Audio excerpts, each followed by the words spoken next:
In tonight's headlines, quotas at some public dental clinics are filled on Monday, the first day of operation using a waitlist mechanism to combat no-shows. Business conditions in the city's private sector improve in December, but at a slower pace, while the outlook remains dim.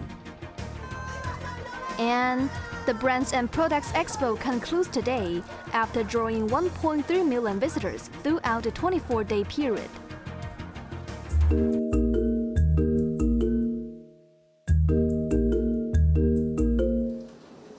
Starting today, public dental clinic slots available will surpass the actual service quota as the Department of Health refines measures to tackle potential no-shows for bookings made online. A waitlist system is also introduced to optimize public resources, with priority given to the elderly. Taking the two clinics in Kowloon City and Kennedy Town as examples, the two clinics together offered a total of 84 available appointments, distributed 92 quotas, with 88 patients turning up for their appointments today. This comes as the first week launch of the online registration system saw approximately 30% of no-shows. At the Kennedy Town Clinic, an elderly individual on the waitlist received notification of an available slot through a phone call from clinic staff at 4 p.m. the day before and was asked to register at the clinic at 8:30 a.m.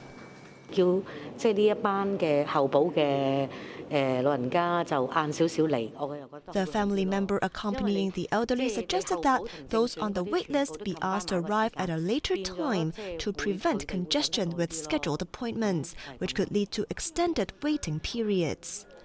Meanwhile, the department also announced that if there are openings on the day of appointments, staff will reach out to waitlisted individuals at 9:30 a.m., requesting them to arrive by 11:30 for registration. Taking to the airwaves, consultant in charge for dental service Kitty Se said that the allocated 2-hour time frame is sufficient, as they will only contact those who selected the clinic as their first preference, assuming they lived nearby. She added that the clinics will remain flexible in managing appointments. Cheryl Yun, Cable News.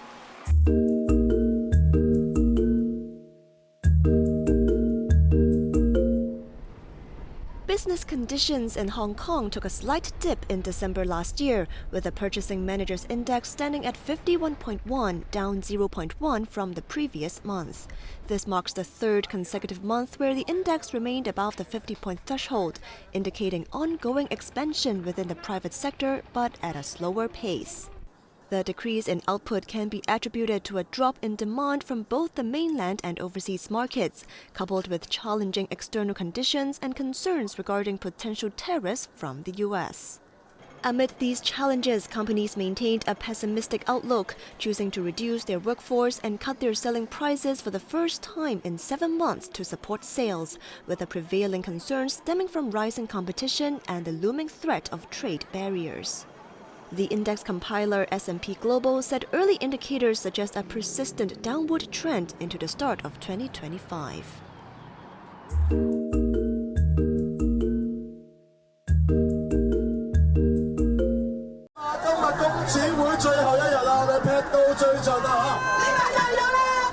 Many residents flocked to Victoria Park to complete their New Year shopping as the 58th Hong Kong Brands and Products Expo draws its curtain, with organizers reporting a successful outcome.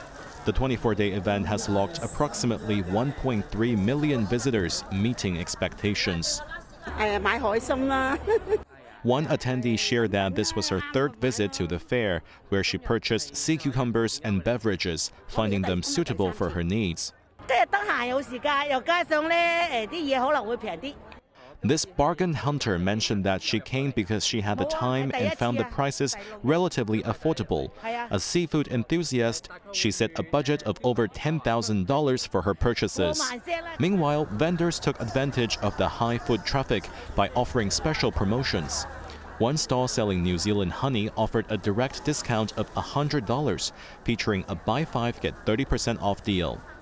One vendor noted that they have prepared package deals in advance, which sold quickly due to high customer interest, requiring no discounts to attract buyers.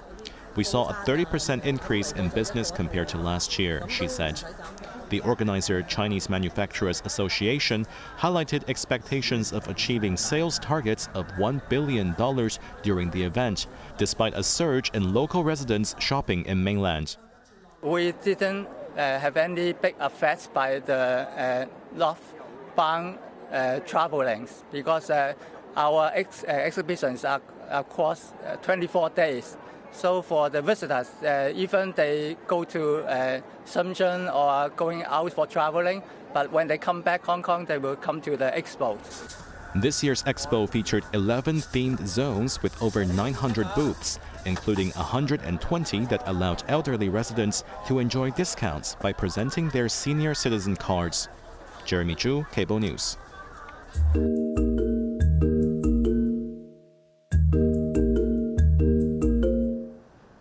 The Department of Justice has appointed 3 individuals to oversee the operation of a charitable foundation managing the estate of Nina Wang, the late chairman of developer Chinacam Group and once Asia's richest woman. The appointed trio includes former Legislative Council President Rita Fan, former Hong Kong Monetary Authority's Chief Joseph Yang, and former Baptist University Council Chairman Chen Yanqi. They will serve as members of the Supervisory Managing Organization, responsible for supervising the trustees' operation and approving the group's financial budget and proposed major decisions. The Department of Justice believes that the trustee will do its utmost in administering the charitable trust, including charity projects and a fund and a Chinese prize of worldwide significance similar to that of the Nobel Prize, to fulfill Wang's testamentary wishes and bring benefits to the country, including different sectors of Hong Kong society.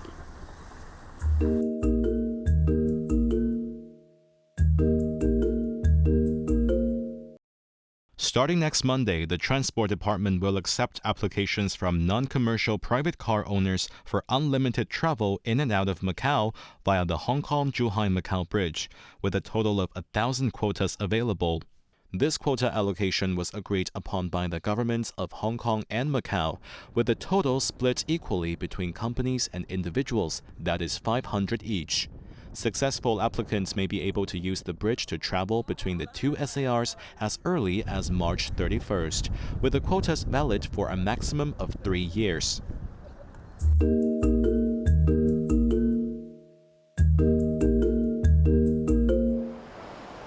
A truck driver was killed after his vehicle collided with a garbage truck in Cheung Sha Wan this morning. The accident happened at around 7 a.m. when the 50-year-old driver was driving along Ling Chen Road towards Hong Kong and smashed into a garbage truck, which was reportedly stopped on the highway near Hoi Tat Estate due to a suspected breakdown.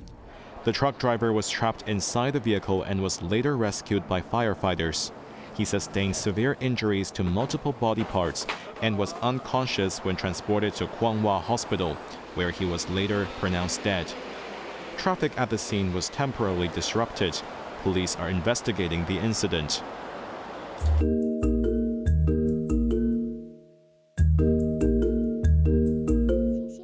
A mainland actor named Wang Xing has gone missing while allegedly filming in Thailand, raising concerns that he may have been abducted to a scam operation in Myanmar.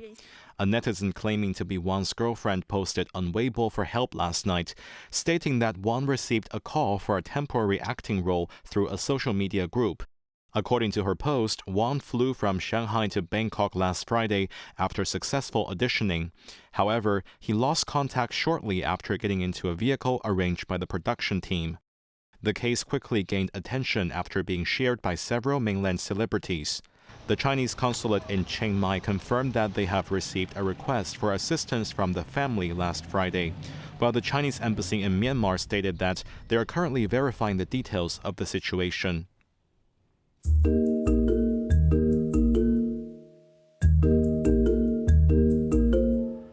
Just hours before the one-week warrant for the impeached President Yoon Suk-yeol was to expire, the South Korean anti-corruption agency announced plans for an extension and tasked the police to arrest Yoon.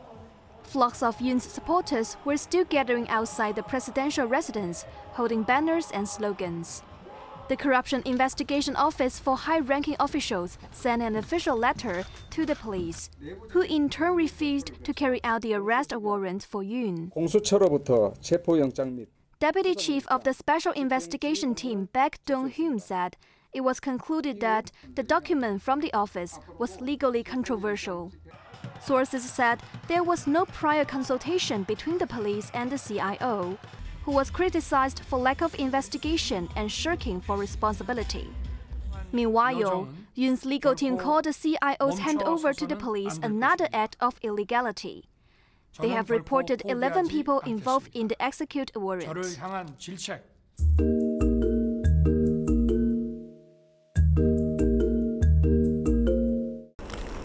Multiple states across the central and eastern United States have declared states of emergency as they face the heaviest snowfall in a decade and record low temperatures affecting over 60 million people. The National Weather Service has issued winter storm warnings for Kansas and Missouri, where blizzard conditions were reported. The warning also extended to New Jersey, effective from Monday to early Tuesday. Meteorologists predicted that snowfall could reach over 30 centimeters in some areas. The blizzard has disrupted air and ground transportation as authorities advised residents to avoid driving, with multiple highways closed. More than 1,400 flights have also been delayed or canceled in affected areas, with Kansas and Missouri reporting the highest number of cancellations. The storm is expected to move eastward in the coming days, affecting Pennsylvania, Maryland, and Washington. Schools and government offices will be closed in Philadelphia, Washington, D.C., and so on. However, Republican House Speaker Mike Johnson had previously stated that the storm will not delay the confirmation process for Donald Trump's presidential election. Jeremy Zhu, Cable News.